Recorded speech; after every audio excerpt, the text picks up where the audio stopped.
Hello CBSE student class 10th and 12 कैसे हैं सब लोग। आई होप आप सब बढ़िया होंगे। This side Mohit Hussain here, welcome to our YouTube channel. और आज हम बात करने वाले हैं क्लास 10th एंड 12th के कंपार्टमेंट यानी कि इम्प्रूवमेंट एग्जाम को लेकर।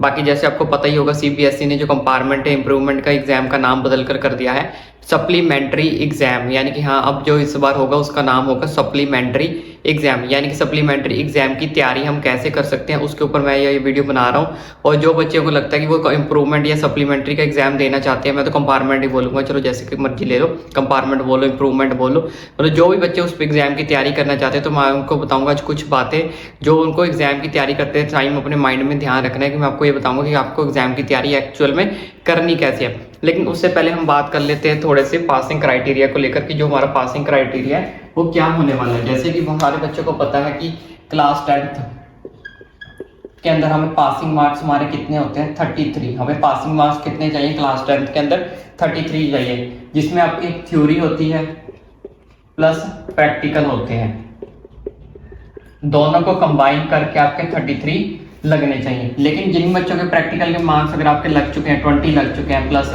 तो उसमें से आपको देख लो कि यहाँ पे थ्योरी में आपको कितने मार्क्स चाहिए। टोटल हमें मार्क्स कितने चाहिए 33 मार्क्स चाहिए। 33 तो 33 में से 20 माइनस कर दो तो आपको सिर्फ 13 यानी कि 13 नंबर आपको 13 नंबर यहाँ पे चाहिए थ्योरी के लिए क्लास 10th वालों को। अभी जो कंपार्टमेंट का एग्जाम देना चाहते हैं, अगर तो आप इम्प्रूवमेंट का एग्जाम देना चाहिए फिर तो आपको तो ऑटोमेटिकली पता है कि जितना ज़्यादा हो सकते हैं हम उतना लेके आएंगे। लेकिन जिन बच्चों को सिर्फ कंपार्टमेंट का एग्जाम जो वो सिर्फ क्लियर करना है, ठीक है, उन्हें ये नहीं है कि मुझे जितने मर्जी मार्क्स आ जाए, मुझे सिर्फ क्लियर करना है, मुझे सिर्फ पास होना, तो उनके लिए बहुत बड़ी बात है कि सिर्फ उन्हें 13 नंबर लेके आने हैं प्रैक्टिकल के, मैं उनमें 20 लगेगा। जहाँ पे अगर आपके प्रैक्टिकल के 16 लगे हुए हैं, एग्जाम्पल ले लेता हूँ, तो 33 में से 16 को माइनस कर दो, तो 33 में से अगर हम 16 को माइनस करें तो देख लो कितना बचता है 7 2 1 17। यानी कि यहाँ पे आपको फिर कितने मार्क्स लाने पड़ेंगे, यहाँ पे आपको 17 मार्क्स जो वो लाने पड़ेंगे। 33 वो हमारा पासिंग क्राइटेरिया है, जिसमें आपके थ्योरी प्लस प्रैक्टिकल को कंबाइन करके 33 मार्क्स लगते हैं क्लास 10th वालों को। तो इस हिसाब से आपको जो है वो मार्क्स ला सकते हो। अपने जितने भी आपके प्रैक्टिकल के आए हैं उस हिसाब से उतने में से माइनस कर दो। अब बात कर लेते हैं क्लास 12th वालों के लिए। क्लास 12th वालों के लिए क्या प्रोसीजर है, क्लास 12th वालों का क्या प्रोसीजर है। क्लास 12th में आपको पता है थ्योरी में आपको अलग से 33% लेके आने हैं और प्रैक्टिकल के अंदर आपको अलग से 33% लेके आने। तो इसमें तो आपका प्रैक्टिकल का कोई रोल ही नहीं है, तो आपका सिर्फ रोल किसका है, थ्योरी का। तो थ्योरी में आपको कम से कम आपको जो है 23 जो है मार्क्स वो लेके आने हैं, अगर आपको सिर्फ एग्जाम क्लियर करना है कंपार्टमेंट का। और इंप्रूवमेंट का नहीं बोल रहा, क्योंकि कुछ बच्चे जो इंप्रूवमेंट का एग्जाम दे रहे हैं वो तो इसलिए दे रहे हैं क्योंकि हमारी परसेंटेज बढ़ जाए, यानी कि हमारे मैक्सिमम नंबर आए, तो उनके लिए नहीं है ये। तो उनको तो मैक्सिमम आप जितना ज़्यादा सिलेबस कवर करोगे उतने ज़्यादा आपके नंबर आएंगे। उसका मैं अभी बता रहा हूँ कि आपको तैयारी कैसे करनी है। ये उन बच्चों के लिए क्लास 12 के लिए कि जिन बच्चों ने सिर्फ थ्योरी का एग्जाम देना, सिर्फ कंपार्टमेंट को क्लियर करना है, तो उनको सिर्फ 23 मार्क्स जो है वो लाने पड़ेंगे। अकेले थ्योरी में से उनके प्रैक्टिकल के जो है वो मैटर नहीं करेंगे, उनको प्रैक्टिकल का कोई लेना देना नहीं है। तो क्लास 12 वालों के लिए ये रूल है और क्लास 10th के लिए ये रूल है। अब बात कर लेते हैं आपको तैयारी कैसे करनी है दोनों क्लासेस के लिए। देखो बच्चों, पहले तो मैं उनकी बात कर लेता हूँ जिनको सिर्फ कंपार्टमेंट का एग्जाम क्लियर करना है। अगर तो सिर्फ आपको कंपार्टमेंट का एग्जाम क्लियर करना, आपको लगना चाहिए कि सिर्फ मुझे पासिंग क्राइटेरिया 33% चाहिए, मुझे क्या चाहिए, मुझे सिर्फ 33% मार्क्स चाहिए, वो जैसे मर्जी आ जाए। तो अगर आपको सिर्फ 33% चाहिए, चाहे आप क्लास 12th वाले हो चाहे क्लास 12th वाले हो, तो आप क्या करो, PYQ कर लो, प्रीवियस ईयर क्वेश्चन कर लो, लास्ट 10 ईयर्स के, लास्ट 10 ईयर के PYQ क्वेश्चन कर लो।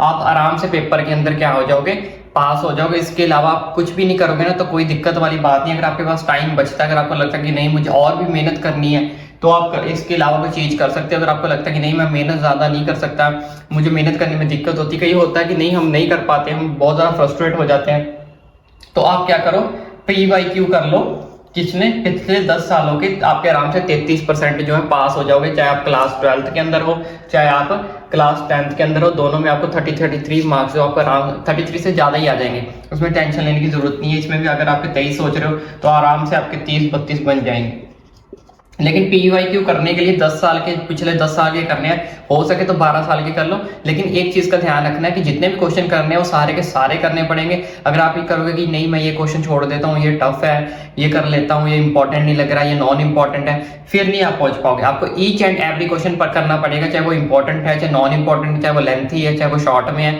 ईच एंड एवरी जो PBA का 10 ईयर का क्वेश्चन है वो सारे के सारे क्वेश्चन करने पड़ेंगे। उसमें से आपको फिर एक भी क्वेश्चन जो है वो छोड़ना नहीं है। इस चीज का आपको माइंड में ध्यान रखना, चाहे आप क्लास 12th के हो, चाहे आप क्लास 10th के हो, किसी भी सब्जेक्ट का मैंने आपको बता दिया कि इस बार सब्जेक्ट का भी नया रूल आ गया कि क्लास 12th वाले कितना पेपर दे सकते हैं, कितने सब्जेक्ट्स का, और क्लास 10th उसकी जो अगर वीडियो नहीं देखी है तो मेरे चैनल पे जाकर देख लेना।